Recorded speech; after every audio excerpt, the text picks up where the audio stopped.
Talking about our next disability, have you seen a person on a wheelchair? You have. What disability do you think one might have if they are on a wheelchair?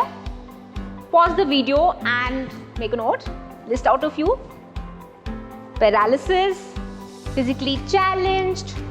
A more appropriate term would be orthopedic disability or locomotor disability. Also, many people with neurological disorders or developmental disorders use the wheelchair. For example, cerebral palsy. Since the nervous system is affected, muscles might not have enough strength to support activities like standing or walking. So usually people on wheelchairs have orthopedic or neurological disabilities. Then what are some of the things that we could be mindful of? If I am on a wheelchair and you are talking to me face to face, please make sure that you are seated. If you are standing, after a point of time my neck starts hurting. So please be seated while talking to a person on a wheelchair. Next, as a person with locomotor or a neurological disorder, I might need a little longer to complete a task, whether be it eating, getting from point A to B, typing, or even speech. So many might need accommodations with respect to time. Could be flexi working hours, longer break timings and the likes, or longer duration to complete a task. Now, longer duration does not mean substandard work. If you do find the work below expectations, please communicate so in clear terms. Accommodation here is for time only. Listen with patience.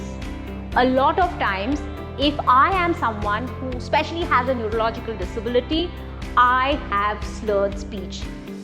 So let me complete my sentences and avoid cutting me off. Slurred speech is not equal to a slurred intellectual capacity. Just helps if we are mindful of the fact, because our brain is biased and many times it will jump to not so accurate conclusions. Being aware of our biases just changes the game. Of course, the infrastructure basics like the ramps, handrails, lifts, height adjustment of desks, accessible washrooms with required modifications, doors with sensors and the likes. Plan team outings accordingly. Accessible restaurants with easy access to bathrooms, accessible hotels, accessible conference venues, accessible movie halls, you get the idea. And always ask your team member colleague for the accommodations they might need. Whatever be the disability, if we just respect and accept each other, be mindful, we would become that much more inclusive with each passing day.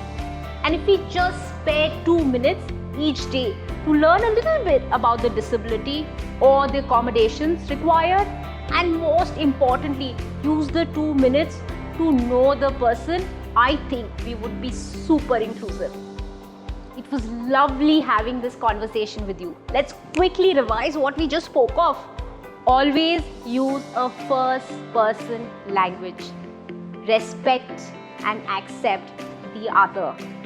Use simple language and have audio descriptions, subtitles, closed captions as need be. And always try to have information in more than one format. I'm so thankful that you shared this valuable time of yours with me. I really hope that this helps. Let's catch up another time with more insights. But before I vanish, let's quickly have some fun. Let's do this. Now pause this video and imagine I am deaf. Say, hi, my name is, you know your name, you know the alphabets. What's your name? Nice meeting you. Of course, in sign language. Pause, pause, pause. And try now. Did you get it? I'm sure you did. Yay! But let's do it together now. Hi, my name is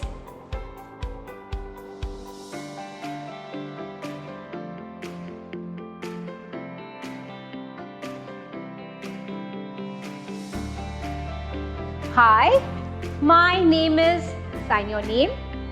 Your name what? Nice meeting you. I really hope you enjoyed this conversation. I know I did. Thank you so much for sharing your valuable time with me. Until next time, bye.